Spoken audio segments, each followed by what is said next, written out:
Hello and welcome to the Indoor Environment Show. I'm your host, Bob Krell. I'm founder and publisher of Healthy Indoors magazine and joined with my co-host, as always, Mr. Don Weeks, who is the president of the Indoor Environmental Quality Global Alliance, IEQGA. Hi, Don. Hello, how are you doing today? I'm doing all right. I'm actually, ironically, I'm not too far away from where our guest is located because we're actually working on a project at his institution. Sounds great. Weird.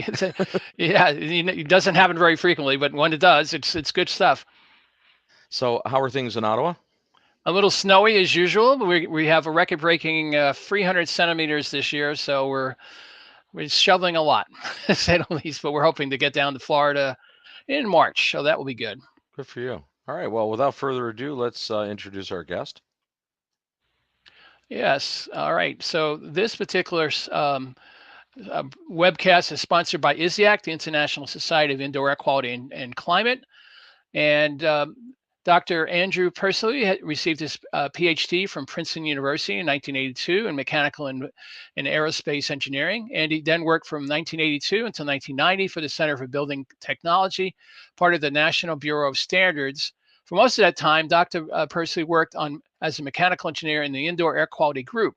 And since 1990, Andy has worked as a group leader, a division chief, and currently as NIST, and that's the National Institute of Standards and Technologies Fellow. Greetings, Andy. How are you today? Good to see. There we go. That was on me. Sorry. Oh, no problem. What a glitchy start. Live television. It's a sign of things to come. Yeah. Right. Well, Yeah. Andy, how are you doing there? You're having a good day today, hopefully. Yeah. So far, I've scratched many things off my list and added many more, and it's another day in the basement, right? There you go. And for purposes of for the audience to know, Andy and I have known each other for more than 30 years, over a long period of time, doing many different types of activities, particularly through ASHRAE. So it's good to have you here, Andy. Yeah, it's great to be here. Look forward to the discussion. So why don't I get started then? Some of these questions I've wanted to start it with, which we talked about in the intro, that you have your university education in mechanical and aerospace engineering at Princeton University, including a master's degree and a PhD. And I wanted to know, with that educational background in mechanical and aerospace engineering, how did you become interested in indoor air quality and the impacts of on occupational health and comfort? Sure. Well, despite the name of my major, mechanical and aerospace engineering, I am not a rocket scientist, right? And while that department, they were focused on lasers and supersonic airflow and combustion and a lot of things I didn't understand.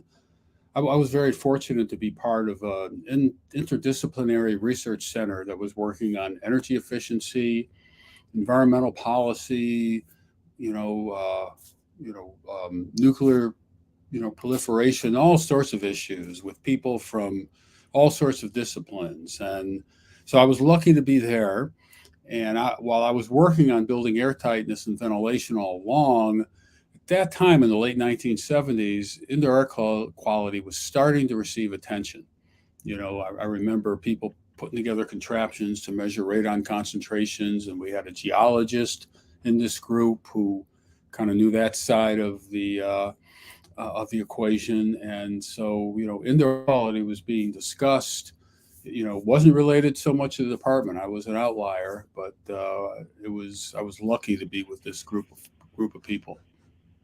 And who was there? Someone there particularly that was your mentor as you were getting started in this field? I mean, in reality, it was the technician in the lab was a mentor, and there was a research person. I don't think he was a postdoc. I kind of found the people, I'll say in the trenches who were doing the work and learned from them. And they won't mean anything to, this group, but Gautam Dutt and Jan B.A. and Ken Gadsby. And when I was there, we had a visitor from Sweden, Ake Blomsterberg, who brought the plans for a blower door, and not me, but the technicians and others put together the first blower door in North America in that late 1970s timeframe.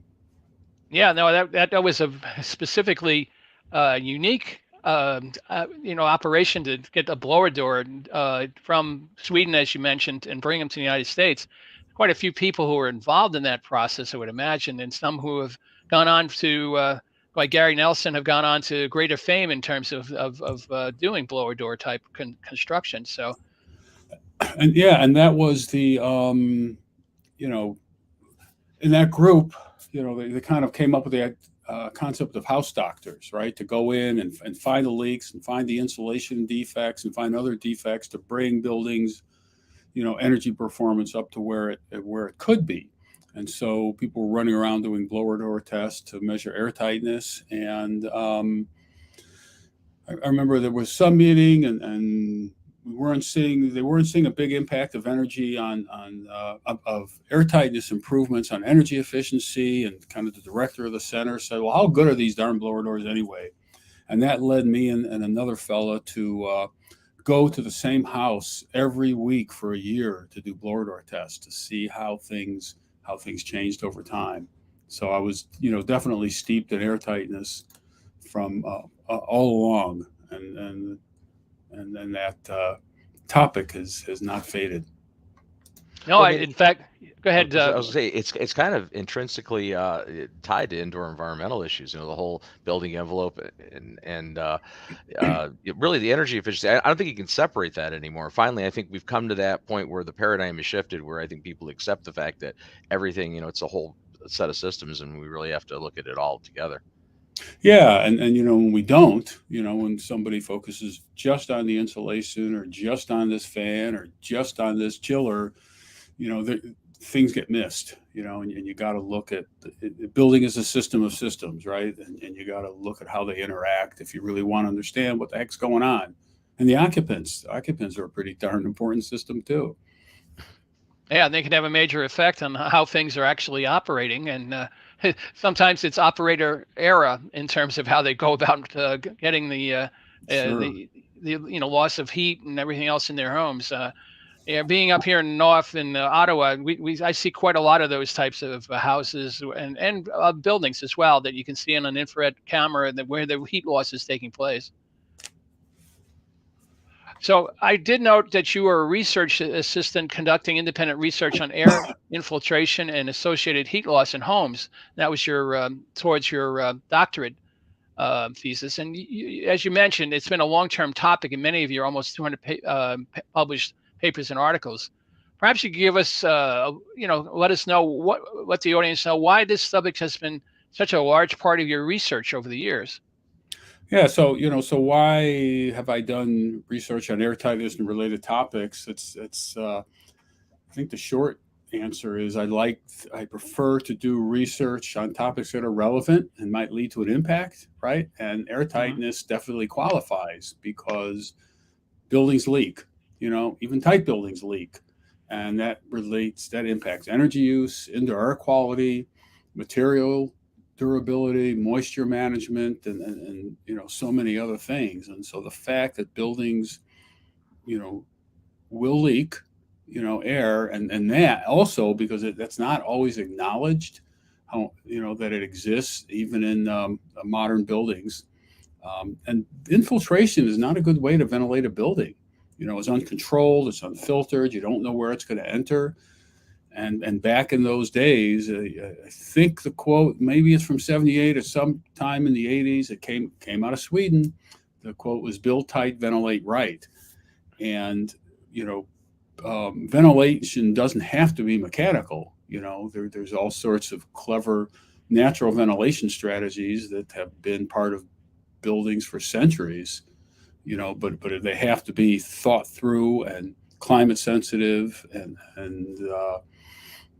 to get the performance you want. So you want a tight envelope so you don't have that leakage and that moisture migration and all sorts of other nonsense. And then on top of that, you've got to have a reliable ventilation system. So when you say a reliable ventilation system, as you mentioned, natural ventilation is certainly one way to go. But a lot of the buildings and certainly a lot of the homes now in North America in particular are mechanical ventilation. What do you see if any, has been improved since you got started in this field 30 years ago?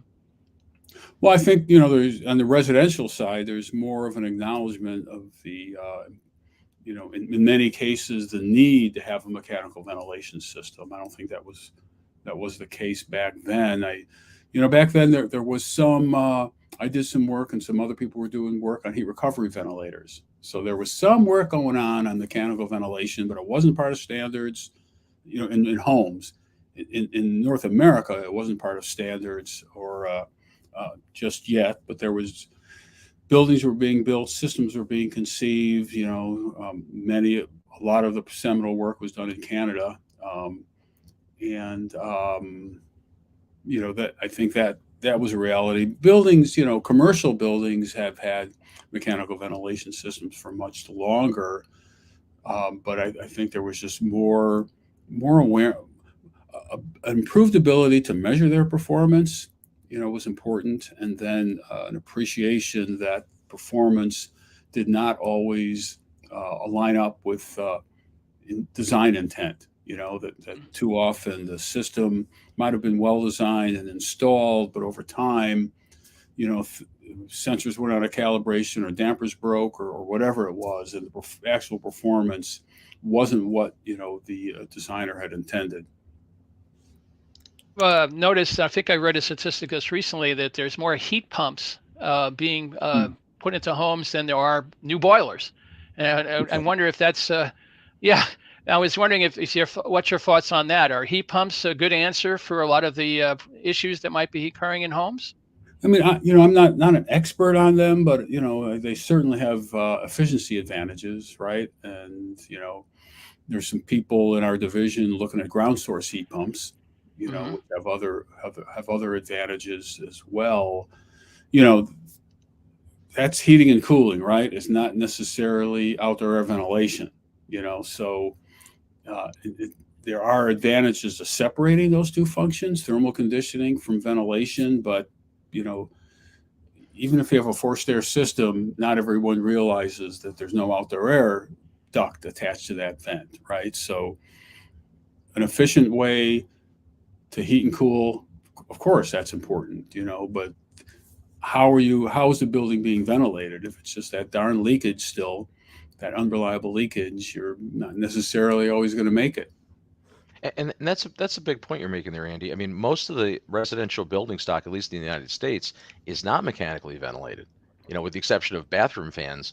And, what that leads to is infiltration. If that's your source of ventilation, that's not really truly a controlled, balanced system. And, and people, especially of late, have been like, oh my gosh, you mean air is recirculated in my office building? And it's like, well, yeah, it is. And if you have a forced air system in your house, all the air is recirculated, and there's just not people don't quite get that. And, homeowners got a lot of things to worry about. They don't need to understand the ins and outs of building airflow. But, I think it's a lot of people don't realize that forced air system, while it might be doing a great job heating and cooling, it's not necessarily connected to the outside world. You had recently presented in August 2022 at the NASEM workshop entitled "Ventilation Management to Reduce Airborne Transmission Risk and Improve Indoor Air Quality." Perhaps you could provide some highlights of that presentation, specifically regarding building air tightness and the measure of carbon dioxide as part of a building assessment? Sure. Well, I can do that. I couldn't have done it if I didn't, look up the slides this morning, but I did, on the last slide, I kind of have a summary, and, the whole topic was about managing ventilation. Well, that's quite a concept, right? I mean, often ventilation can in some cases can be mismanaged, right? So managing ventilation is a good idea. That's one conclusion, and it's non-trivial. But despite my background, it's not rocket science either. Otherwise I wouldn't understand it. So that's something. One point about managing ventilation. Another on carbon dioxide. It's a tool. And then tools are good, but there's no tool that can be that will allow you. Does everything right. And as they say, not everything's a nail. So CO2 is a tool. If you know what you're doing, you can deal with this issue, but you can't. It's not gonna. It's not a magic. It's not magic. Another thought that I shared that day was, a lot of people, in response to the pandemic and other issues, they're pushing innovation, and we all love innovation, right? But I pointed out that day that operating and maintaining systems as intended, that would be pretty darn innovative, because it doesn't always happen. And I think it's really important to do that first, and then you can get fancy with sensors and, novel air distribution concepts and all that. And then my last point was, don't neglect the neglected buildings. And by neglected buildings, I mean many existing buildings aren't really thought about. A lot of the discussions of novel approaches and so on are focused on new buildings. So existing buildings are sometimes left out of the discussion. Multifamily buildings don't always get the attention that they deserve, and I would include public housing. And then kind of as another broad category of often neglected buildings are older buildings, kind of lower end, that don't have the budgets, for operation and maintenance, and they don't have the plaques. And that's where the people are, and that's where the needs are. I didn't just talk a lot about air tightness that day, but I did note that in many buildings, infiltration is the ventilation system. And also that if you want to understand ventilation in a building, you've got to, get a handle on the infiltration, how much is happening, where it's happening, and how it varies with weather conditions. So that's a quick summary of that event last year. I mean, but that's to just restate your point about the infiltration. That's a kind of a big issue, right? Because we're not getting our best air that way in buildings. I mean, it's coming through interstitial spaces, it's coming through crawl spaces, through wall cavities. I mean, there's nothing good happening that way. That's not good air. And unfortunately, like you illustrated, there a good portion of our housing stock is old building stock that is probably in underserved communities, and really the worst of worst. Yeah, I mean that's pretty darn important, and that air isn't filtered either, right? If you and that's kind of what the build tight ventilate right thing. And ventilate right, you bring the air in, maybe you have to dehumidify it, maybe you have to filter it. You can do stuff to that air before it gets to the occupied space. Infiltration, you don't have that opportunity.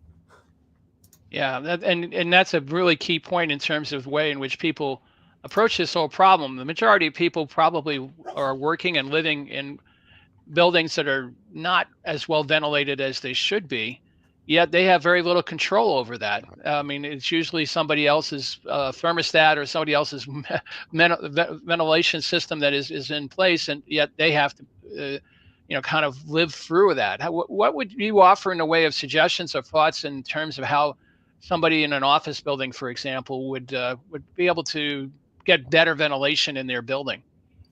I think the whole, the relationship between the occupants and the owner operator is really important, right? And occupants have all sorts of concerns, regarding their workspace, and they're all valid. They might not be able to deal with them all necessarily, by Monday, but I think the building owners and managers who get it, they listen, and they maybe they have a system for logging complaints and responding to complaints, and that's just really important. The last thing you want to do is tell someone who doesn't like something about the space that their concern isn't valid. That's not gonna get you anywhere, and that's gonna create a bad a bad vibe that isn't going to help. And even if you can't solve all those problems, and some, indoor air quality building performance problems can be pretty darn complex, and why, what's that funny smell, or why are people getting a headache? It might be really hard to answer that, but the fact that people experience a funny smell or don't like something, that's reality. Even if you can't pick it up on a meter, it's reality, and it's got to be acknowledged. What even compounds that further is that it's not uniform distribution across the population of a building generally, right? I mean, some people are affected in ways that others aren't, and some people report complaints, some don't, and everybody's affected slightly different. Unless it's a really severe issue, you're not going to have all the occupants complaining about it. And it's interesting. I haven't looked at one of these in a while, but there have been some surveys over the years. Office building occupants. Kind of what's on their mind. What bugs them. Of course, thermal comfort is up there. Slow elevators, parking. Pretty practical concerns. I mean, yes, indoor air quality is often on the list, but it's not. It's not necessarily at the top, right? It's not necessarily the top. It wasn't until 3 years ago when the pandemic took place, and now there seems to be an increased interest in that whole area, and that may change the way the people look at their workplace now. So, what's your thoughts on that in terms of what's happening with after the pandemic? I mean, I am not in the job of predicting the future, and but the awareness is good. I mean, the awareness is good. How long it'll last, what kind of changes will result, that's kind of hard to say, but there's no doubt that the level of awareness is something I've never seen before. And awareness isn't always understanding, but you got to start somewhere. And hopefully some things can change for the better, but in response to this, to this tragedy, right? And we'll see how that goes. The building industry is not necessarily the fastest moving industry, right? It ain't Right. IT, right? And that's just how things change is that's a tough one. Well, humans generally have a short attention span too, and at least in recent history, right? We have this catastrophic hopefully once in a lifetime pandemic, and our indoor environments, I think, are on the at least in an elevated position, even in the general public's mind. But how long will that last? I think that's fleeting if we don't move forward. Yeah. I mean, I don't know. I think unfortunately sometimes important policy decisions are kind of governed by kind of the crisis of the week, right? And there's the attention span of media and some other movers and shakers is not. People don't look long term too often, enough, and in the building industry, you see that as a focus on first costs, right? Not operating costs, and then this whole this crisis of the month syndrome doesn't do any good either. No, it doesn't. This week we're all concentrating on a train wreck out in Ohio. I mean, certainly it's important, but it's not. It's going to be replaced by something else next week and the week after as well. But there's lessons to be learned from that train wreck, right? And will those lessons be learned? And will some of the hard work and decisions and improvements happen? Before before people kind of start thinking about something else. I don't know. We'll see. Yeah. So one of the things that you did talk about in that presentation also is the measurement of carbon dioxide as part of a building assessment. And what is your current thoughts about that? I mean, as I said, I mean, it is useful, especially if the practitioner knows what they're doing and thinks about it. There's no mystery there. It can be used for different things. It can be used in essence as a tracer gas, and that where you monitor the change in concentration of CO2 or whatever the tracer gas is, do some math and learn something about ventilation performance. That, there's no mystery there. The only difference is, carbon dioxide is often has a convenient and tracer gas injection mechanism. So, but you got to know what you're doing, and it's not magic. And all these tracer gas approaches, require the validity of certain assumptions or the confirmation or checking on them. And sometimes people who apply CO2 to get a handle on ventilation don't really realize, kind of what they're assuming implicitly, and therefore, they may make some, not, their interpretations may be a little bit off the mark or a lot of it off the mark. And heaven forbid you calibrate the sensors, right?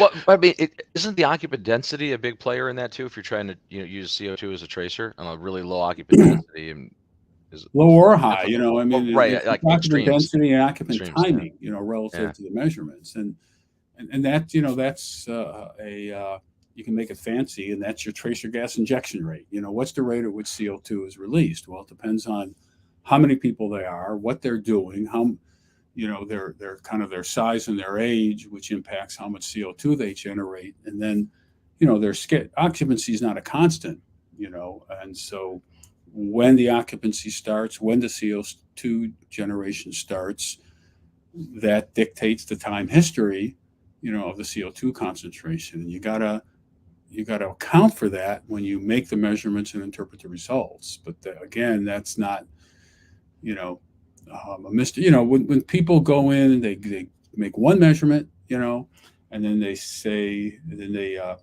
basically do a steady state analysis and say, here's the ventilation rate. Well, they're making all sorts of assumptions that they aren't acknowledging, and that's unfortunate. And I mean, when I measure something once, it's usually wrong. You got to measure things more than once to have some faith. That's the old measure twice before you start building something, right? Yeah, at least, right? You can't get standard deviation without 3, right? Yeah, exactly. But that happens a lot, as far as the field practitioners, the IQ consultants in the country, they're doing snapshot measurements of everything. Snapshot of, ventilate, CO2, temperature. They go out and take spore traps if they're looking for mold, and they take a couple of spore traps in 5 minutes, and they're trying to, extrapolate that into 24/7, 365 days a year. It doesn't work. Yeah, and I mean, of course, time costs money. You can't expect someone to do it. A year-long study of a building, as a practitioner, who is getting paid, X dollars, not 100 times X. But you gotta understand what you need to do to get results that are meaningful and reliable, and it may require a bigger budget than the client has, and then that's a reality that I guess has to get dealt with, and maybe isn't always easy. Certainly, it isn't when it's an individual homeowner. I can guarantee you there. Buildings themselves, office buildings or schools, I think that may be a different category, but certainly in people's homes, it's, they expect, having done this many a times, they expect that they can get a lot for a very little price, and it's very difficult to convince them otherwise, to say the least. So. And I hear there's a few less unscrupulous people out there in the real world. I've never met anybody like that myself, but I hear stories. Yeah. Yeah, there are some. Let's just put it that way for now. Yeah. So, I mean, keeping on the theme of carbon dioxide as an assessment tool, you're well aware, of course, that many investigators use measurement of carbon dioxide to indicate a problem building, and that at a level of 1,000 parts per million, if in the building, is considered then that's unacceptable. That was because you've been involved with this for many, many years, but many of the audience may not know that this is no longer a part of ASHRAE Standard 62.1 and hasn't been since the late 80s. So can you talk about your thoughts on this matter and what can be done to lessen the reliance on this measurement? Well, I can share some thoughts. I'm not sure what can be done to lessen reliance, but yeah, I mean, yeah, it was removed. It was less than the standard in the 1989 version of the standard. And it was removed because there was a tremendous amount of confusion generated by that value. People were like, if you have 1,001 ppm, evacuate the building, right? And if you have 999, no problem, and it's more complicated than that. And so, removing it from the standard did not eliminate the confusion. And I still see references to the CO2 limit in 62.1, and they, in papers in high-end academic journals, where somebody never checked the reference, which just kind of blows me away. So that confusion remains. So how do you lessen it? Well, lessen reliance. I don't know. I think it's too late. People aren't going to stop measuring CO2. I think that's a given. I think for a while there, I was kind of suggesting maybe we shouldn't do that, but I've given that one up. But so it's a matter of helping practitioners and people who are hiring practitioners to understand the limitations, to understand the proper application, and you do that. I mean, you can write and maybe someone will read it. You can speak and maybe someone will listen, and it's just kind of getting the word out. And, I mean, whenever I review a paper and they say, they cite standard 62.1, 1,000 ppm limits, I put a comment in there. So there's one correction, but, who reads all this stuff and who listens? I don't know. I don't know what the answer is to that, except, honesty and thoroughness in your remarks, and and talking to people and speaking up when somebody says something that isn't quite true, right? And I don't know, mechanisms like this, this what do we call this? This episode or this, A webcast would there be you good. go. Your webcasts and other venues, these are good. They get Sure. people out there, and and some, hopefully some folks listen and absorb it, or even just knowing that there's a question, right, is good, because then if they might like dig into what is the question, maybe am I doing something wrong, and I don't know the answer. How do you affect change, right? Well, you did try to do that, Andy. To give you credit, you put out a position document through ASHRAE on indoor air quality measurements and carbon dioxide. Perhaps you could give us a little details of what that particular position statement said. Yeah, well, I can't take all the credit. I chaired the committee, and with a lot of smart people, right? And they did the work, and I just sort of moved things around and scheduled meetings and tried to deal with potentially contradictory comments. So all credit to the committee. And there are several positions in there. It's not a guidance document, right? These position documents that ASHRAE puts out kind of makes a statement about a topic, and among other things, the position document came out and said that, indoor CO2 concentrations, while they can be useful, they are not an overall indicator of indoor air quality.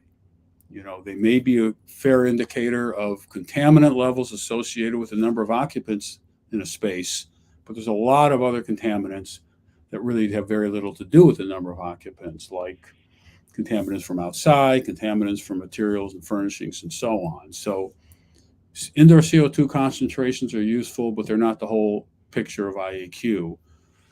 Another conclusion was that there's the existing evidence for the impacts of carbon dioxide on occupant health, comfort, and performance are inconsistent.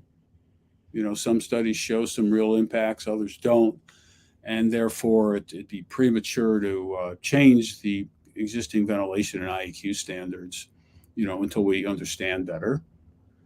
There's four more. I can go through them, or you want to? No, why don't you highlight them for us? Yeah, another one. We started this. We started this developing this position document before the pandemic, So our first meeting was a couple weeks into it.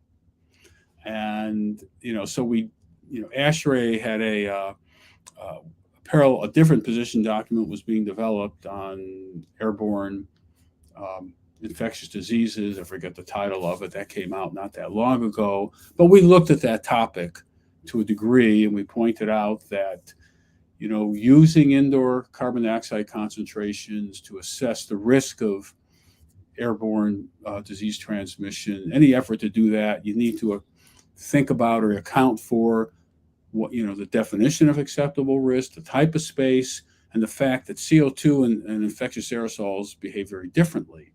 For example, you put a portable air cleaner into space, you can remove, those infectious aerosols pretty effectively, but it's not going to affect the CO2 concentration. So they're not the same. Another position we took, which I mentioned earlier, is that you can use the difference between indoor and outdoor CO2 concentrations, to learn something about building ventilation using established tracer gas measurement methods.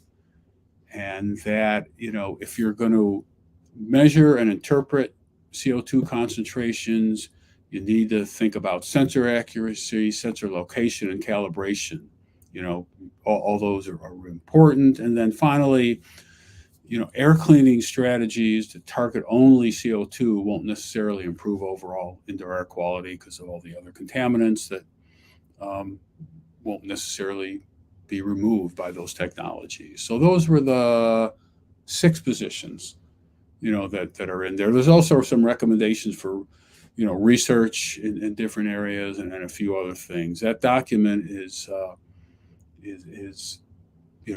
free for download. I could pop the link in the chat if you put it in the chat, and we'll put it up on the screen for Let's the viewers. see if I can do that without my head exploding. But if a problem, just let us know, and I'm sure that I can download it after there we the go. show. There it Yeah, is. It's there it is. all set there. So we'll make sure it's Yeah. part of the program as well. So thank you for doing that. Yeah, and I mean, there's a way to maybe affect some change. Let people know this thing is out there and it's free. The other option is to generate hardcover versions and smack people in the head with it. I'm not sure that's going to work too well, but you never know. And I never advocate violence, of course. There you go. Yeah. So you brought up go ahead, Bob. What we will do is that link, since it is kind of a long link, it's not a nice little pretty URL, but we'll put it in the show notes, so it'll be available there as an actual clickable link. Whenever I look for it, you just search on ASHRAE position document CO2. It comes up like right away. Yep. I think it's a valuable document, and certainly one that many people should be downloading and using some of the recommendations as you describe them. One of the things that has happened, though, and you mentioned it somewhat in your presentation about this document, the position document, considerable amount of interest has been expressed on the measurement of carbon dioxide as a measure of the risk of airborne infectious disease transmission. Can you tell us briefly, or and at length, that's why we're here. Can you tell us what you have found in your research regarding how carbon dioxide concentrations relate to this risk? I mean, I haven't done any research on the relationship between CO2 and infection risk, but I've read and I've talked to some smart people. I think the position document states it pretty well. It's not the same. It's the CO2 level. Is not a direct, indicator of risk or a direct indicator of the airborne levels of virus. But, again, it's a tool, right? And so, but, what I've noticed as I've looked at some of these things, in the context of managing the risk, some people measure CO2 and they're really using it as an indicator of ventilation, whether there's enough ventilation or not. And that's fine. I get that.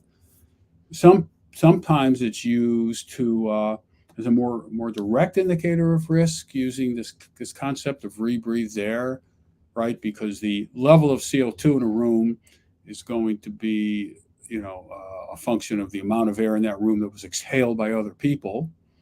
And if you want to stay away from what other people exhale, the CO2 can be a useful concept there. So those are two categories: using CO2 as an indicator of ventilation, using CO2 as some kind of an indicator of risk. And then the third category is measuring CO2 and never explaining why. I see that sometimes, and it's I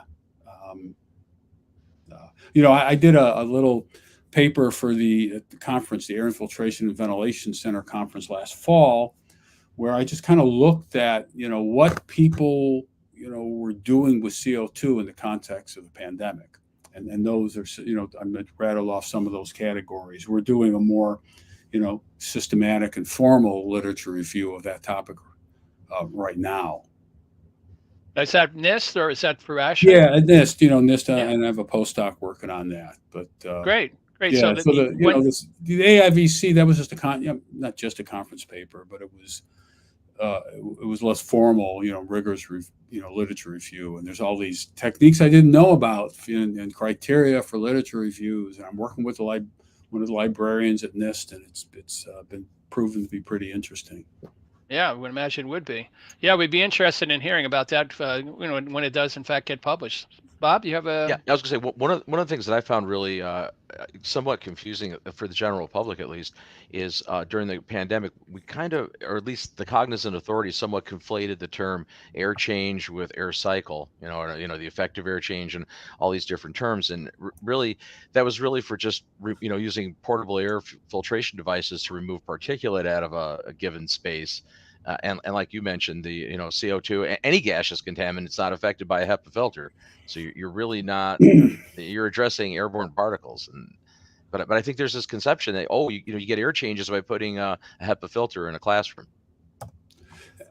Yeah, I mean there's terminology is important. Words matter, right? And there's a lot of, even among professionals who should know better, there's kind of like sometimes some loose, wording going on, right? And I've learned over the years, like ventilation, to some people, ventilation means outdoor air, end of story.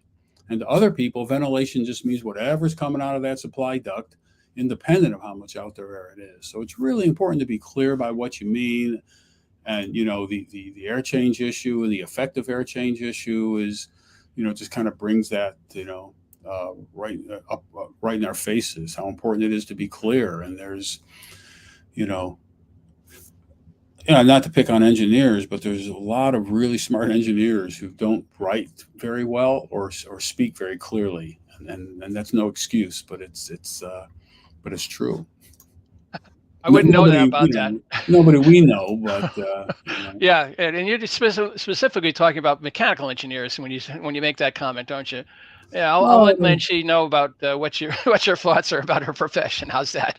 Well, I mean, that's hygiene comments too, Don. Yeah, it's true. Yeah. I mean, we've all worked with some really, really smart people who can't explain what they're doing. Yeah, I agree. And they might as well not be doing it if they can't relate it to anybody. And that's true.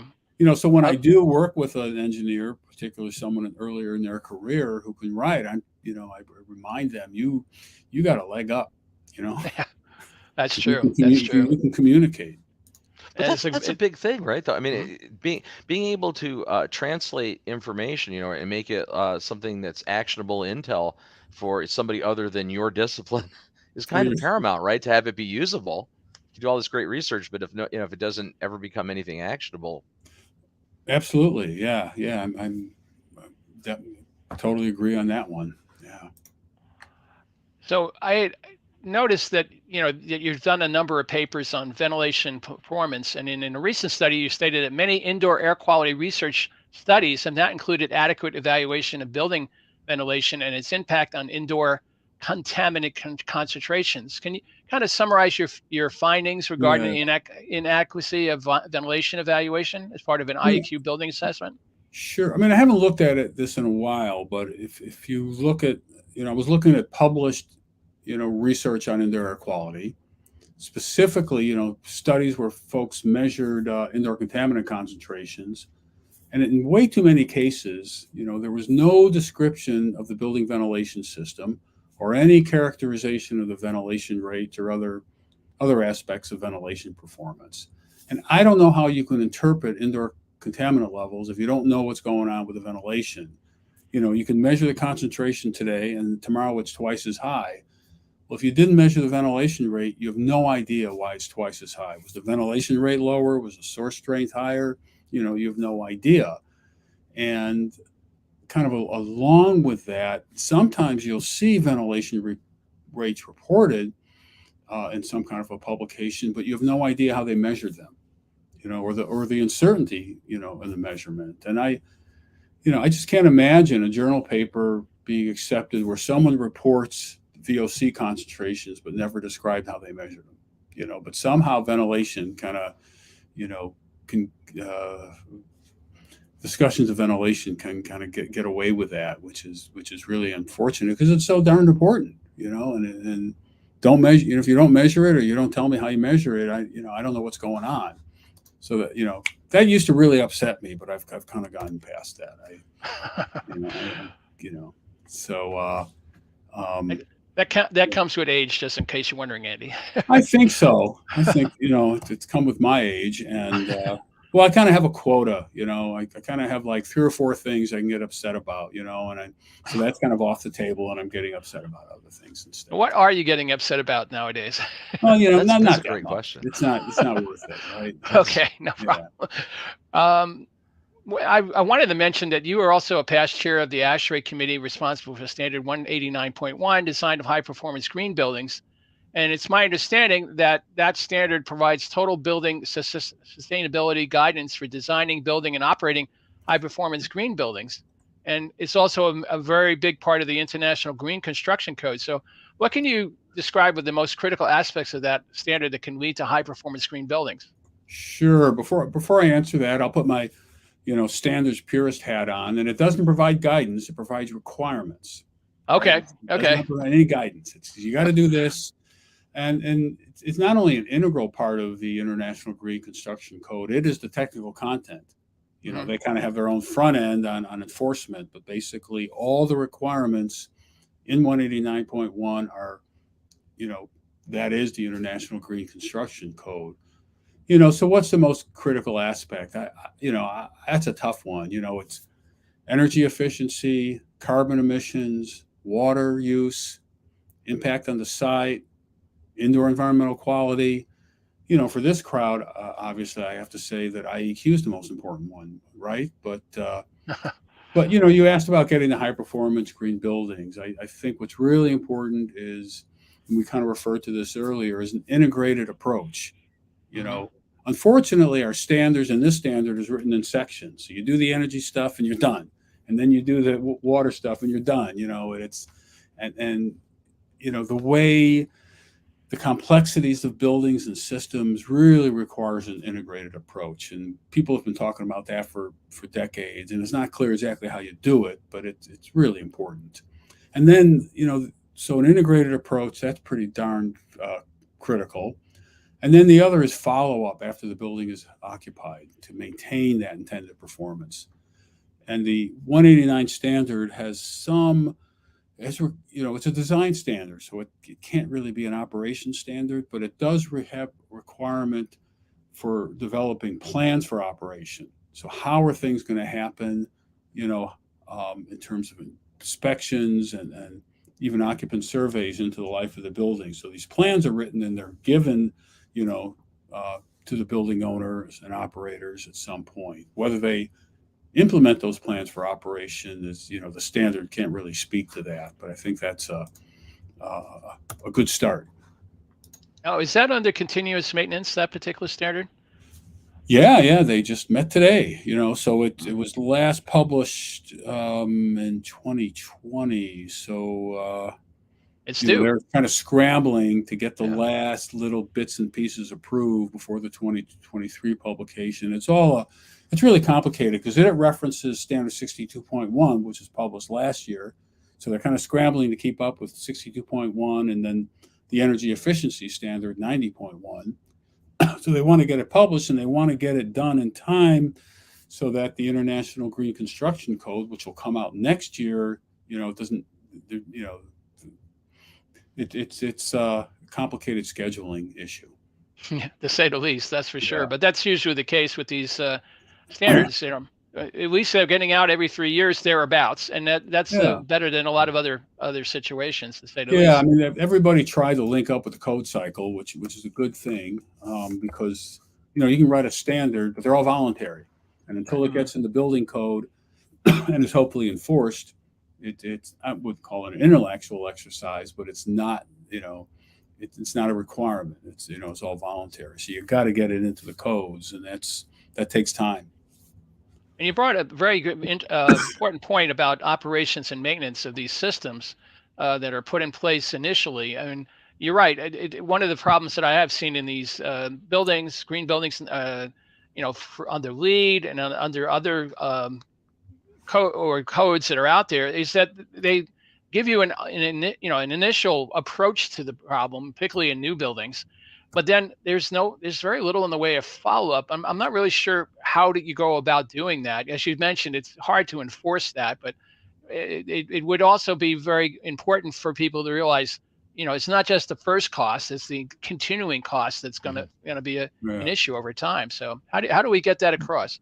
I don't know. I mean, you both know this. You can go to any building, you will find problems if you look. Sure. And you don't have to look hard. Just go in the mechanical room and then look around. You'll see things that need to be fixed. They may not be killing you in terms of the energy bills or in their air quality, but if they're not fixed, they may be a big problem down the road. So you got to take a look. You got to recommission. You got to invest in the maintenance. And I kind of like, I think the party line is that will pay off, in terms of, reduced utility bills and increased occupant productivity and reduced sick leave. How do you make that happen? Kind of given that our, the building code mechanism is about occupancy, is about new buildings or major renovations, and there's not really a good mechanism, for making things happen in the real building. And we all make that argument that the most expensive thing in the building are the people. Sure. Right. The salary per square meter of floor area is about 100 times the energy bill. But and you compare that to the first cost. The problem is the people or the institutions who pay those different bills, they're not always the same person, right? Yeah.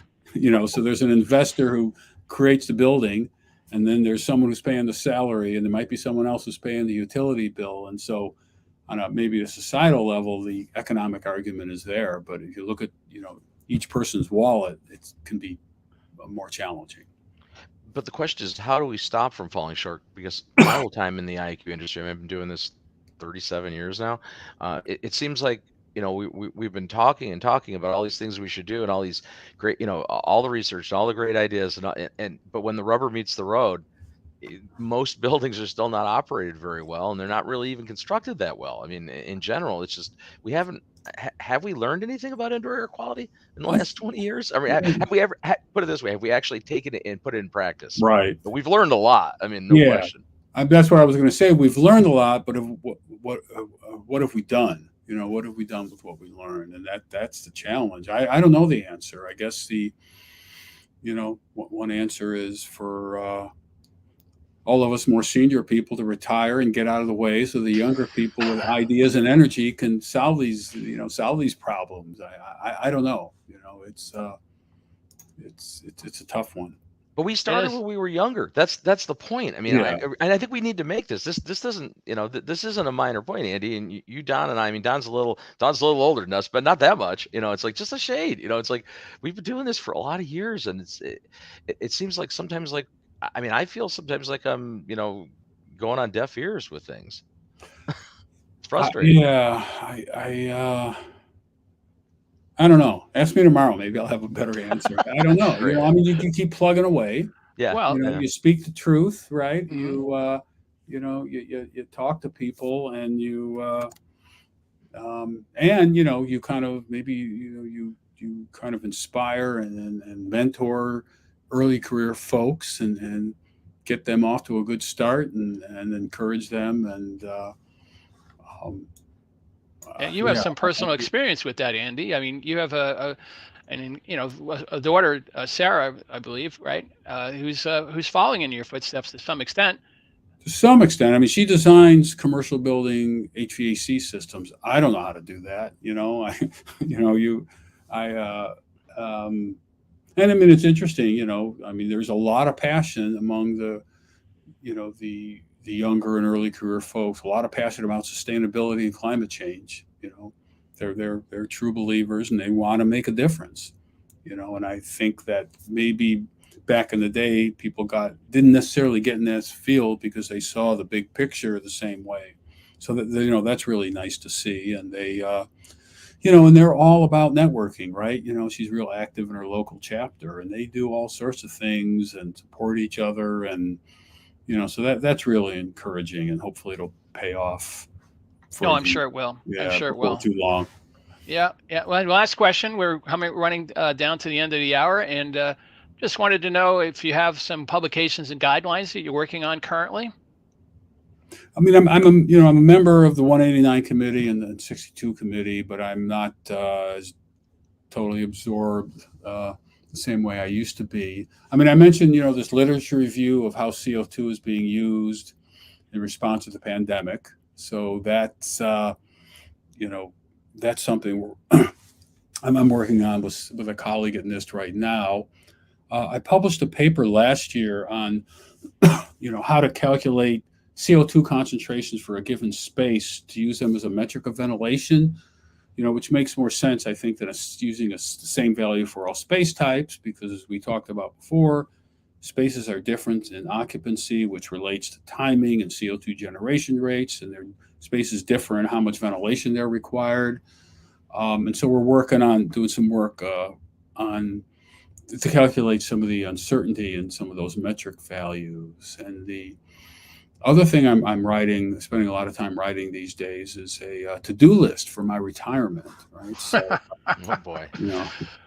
Well, I having been in the retirement stage for the last 2.5 years myself personally, 3 years, I can understand what you're doing. Don, you're not retired.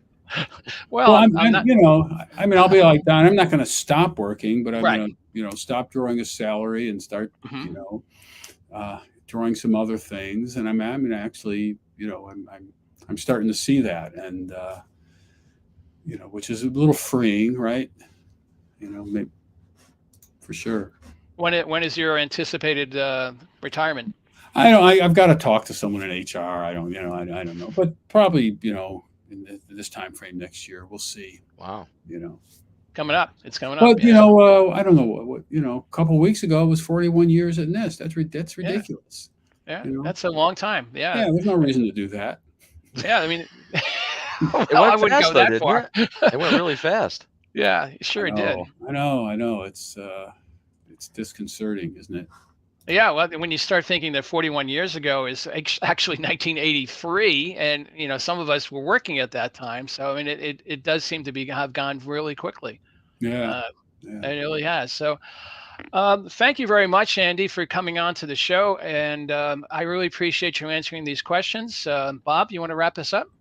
Yeah. So, same here, Andy. It was great. Great seeing you again. It's been a while, and just really informative. Wish you had more time. We'll have to have you back. We'll talk about that further.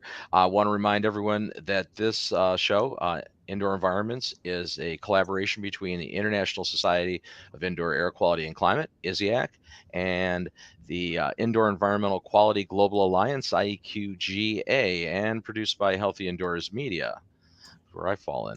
So so we'll be back again. We'll be back again next month. We haven't set the date yet, have we? No, we haven't, but we will. And we do. It's one of those things. When you do a once a month show, you can kind of move it around a little bit. So anyway, we do this show every month. Don and I will be back, hopefully. Yes, I hope to be back. Yes. Well, you never know. But it's certainly all these topics are really great, and we really appreciate the opportunity to bring experts like Andy on here and have really frank conversations about some important information. So until next time, we will see you all on the Indoor Environment Show. I'm Bob Krell, Don Weeks, and for Andy Persley, thanks again. Yeah, thank you.